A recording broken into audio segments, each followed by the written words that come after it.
but that speaks to a really solid theory behind and methodology behind restorative practices. I can tell you, I have a couple of kids that are, they will stir the pot. They will be the ones to shake that bottle for somebody else. They will shake somebody else's bottle and want them to explode and watch and see what happens. Yep. And I've always found myself, especially with kids like that, it's, why don't you come over here? Let's hang out by my desk. Yeah, absolutely. You sit over here. Absolutely. Let's hang out over here. Yeah, and and I think it's important for us to think about really what we're de-escalating, right? Really what we're minimizing is shame. Yeah. That's what we're minimizing. You are on that scale. We are minimizing shame because, and we're minimizing fear. And when we do that, we are creating opportunities for connection. And when we let things escalate, or when we contribute to the escalation, yes, we contribute to more shame, we contribute to more fear, we contribute to more barriers to the connections. And I think that becomes the hardest part for teachers to almost get away from. I think the hardest part is if this child is going to be obnoxious and then you meet it with the same kind of sarcasm, right. It's gonna create a wall. It's going to leave you almost like up against a battle that you can't fight. That's so well said. That is so well said.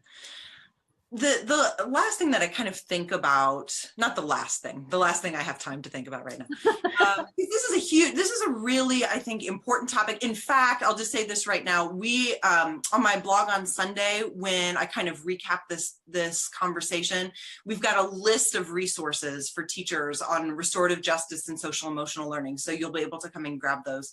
But one of the questions that I think is really important for us to ask is, where do these restorative conversations need to happen? Are these conversations that need to happen in offices, in classrooms? Like, where has the damage been done? And I think, I don't have an answer. I don't have an answer, but I know that this is the question that I'm supposed to be asking about this work, right? Honestly, I think it's wherever it presents itself to be utilized. It's like that aha moment for kids, or like teachable moments of any kind. I think it happens where it needs, wherever that is. If it's in the hallway, if it's in the classroom, if it's, okay, everybody stop, we need to circle up, this is not working. Yeah. If it's in the office at our table with, I've done 10 girls and a mediated session. It doesn't really matter where, as long as it's happening. Yeah. Yeah, I think you're so right, because the fact that it's happening, right, is the practice. And that's the other thing that I like about that terminology, that it's restorative practice. Whenever I think about practice, I think about, something, you don't do it once. You don't do restorative justice. You practice this way of resolving conflict. You give young people a chance to restore themselves through a learning opportunity, instead of just solely a punitive consequence. So, this all reminds me of a blog I wrote last week, that I went through a bunch of physical therapy this fall, and I wrote this note to my physical therapist, and I told him that, and he's wonderful, but I said, I'm not your 2 o'clock appointment. I am a mother, and I am a woman who is not able to run right now, and this is not good for a lot of reasons. And you are not just treating my hip, and you are not just treating my leg, you are treating my whole self. Because we as human beings are all triggers and levers, and right, we're these complex systems. And that's what I think about when I think about this conversation. And what my physical therapist made me realize about my own students, that I'm never just treating something in isolation, right? It's not just, it's that, it really is that whole student. Yeah, and every kid has a story, and your school is their family, is their home away from home. You're with them 6.5 hours, 7.5 hours a day. Right.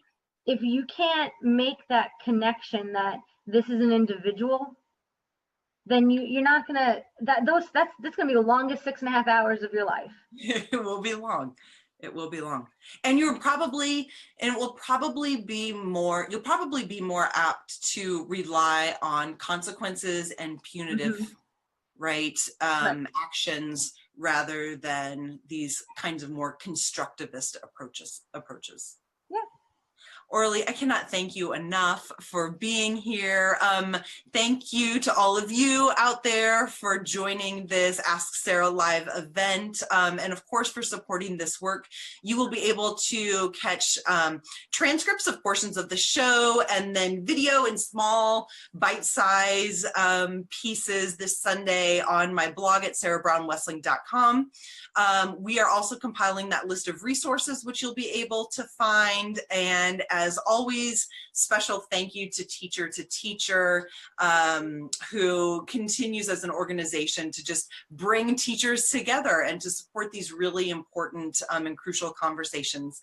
You have all heard me say this many times before: the questions, not answers, create the best space for learning. So keep those coming. You can submit those questions to Ask Sarah via Facebook, Twitter, Instagram, or at the Ask Sarah tab on my webpage, which you can find at sarahbrownwesling.com. Orly, once again, thank you so much for being here. It was my pleasure. It was awesome.